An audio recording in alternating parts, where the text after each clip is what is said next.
everybody. I'm here to give an interview for Beyond the Written, which is a series of interviews with authors. And my name is Mandy Froehlich. I am the author of The Fire Within, Lessons from Defeat That Have Ignited a Passion for Learning.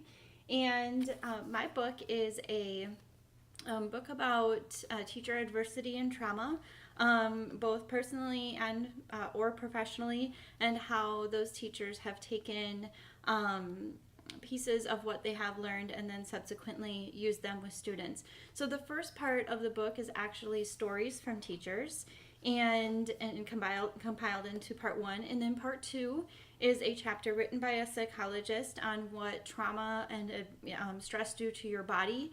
And there's another chapter on secondary traumatic stress and post-traumatic growth.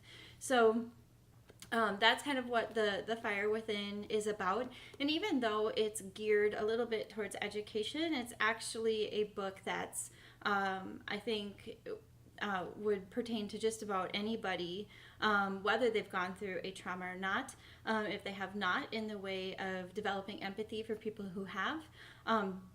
And if they already have gone through a trauma, then being able to connect with some of those stories.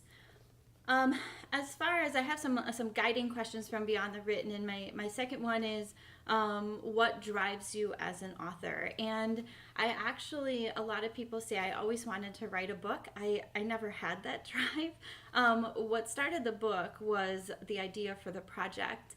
And how that came about was I was on a plane ride with a good friend of mine, Tara Martin, and we were talking a little bit about our pasts and how we got into education. And although our stories are different, there's some similarities in the way that we both had some trauma in our pasts and things like that. And when I was on the plane, I became at first I was so relieved that I had someone to talk to. That was my first emotion. And my second emotion was almost an anger that it had taken so long for me to share that with somebody. And I felt like I didn't want that to be the case anymore.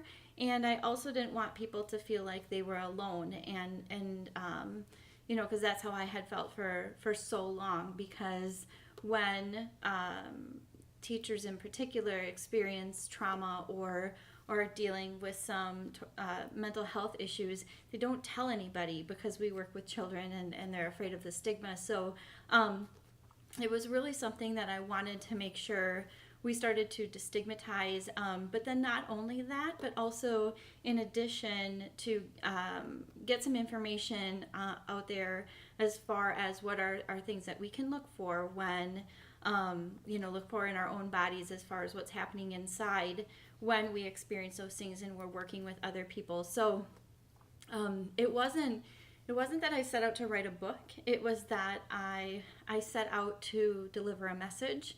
And so that's maybe a little bit different than some people who have kind of always wanted to be an author.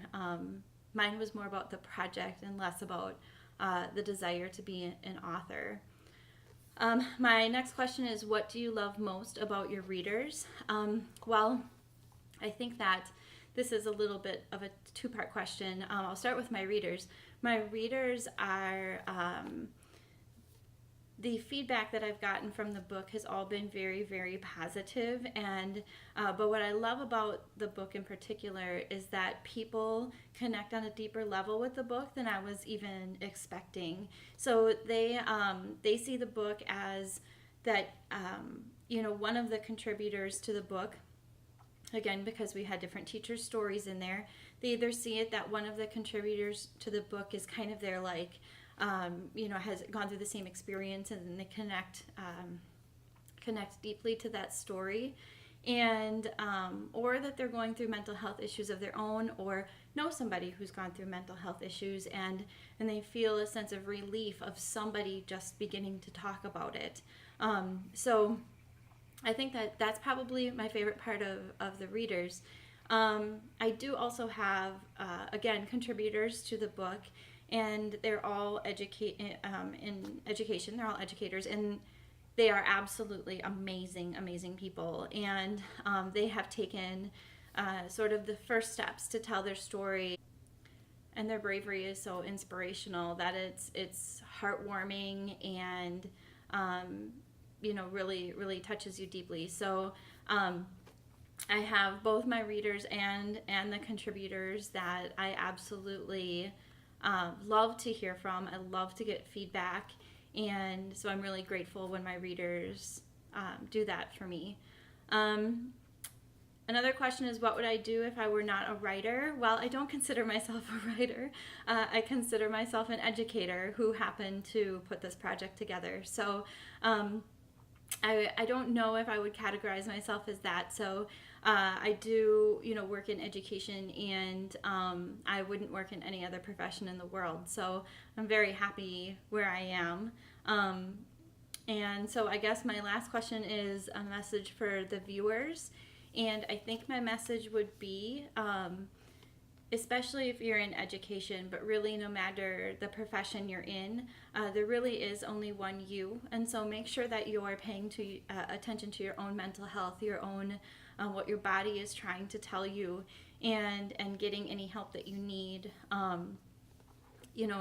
to be the happiest that you can.